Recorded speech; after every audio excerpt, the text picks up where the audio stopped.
शक्लें देखिए जैसे पकड़ के किसी ने मुंह पे थप्पड़ मारा हो।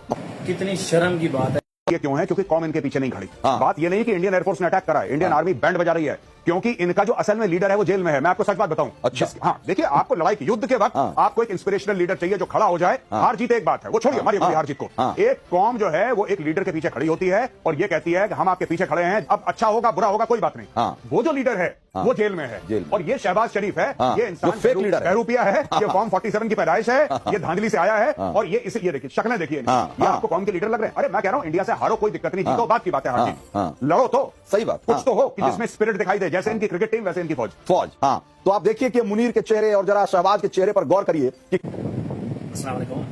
कितनी शर्म की बात है कि इंडिया का मीडिया अपने मेन स्ट्रीम मीडिया पर वो ये खबरें चला रहा है कि पाकिस्तान की जो अभी क़यादत है, जो मौजूदा लीडरशिप है, यानी वज़ीर आज़म हो या जो भी बड़े हमारे एग्जीक्यूटिव लेवल पे हैं, कि वो डरे हुए सहमे हुए बैठे। क्यों डरे सहमे हुए बैठे? क्योंकि अवाम इनके साथ नहीं खड़ी, अवाम को इनकी मुकम्मल सपोर्ट हासिल नहीं है।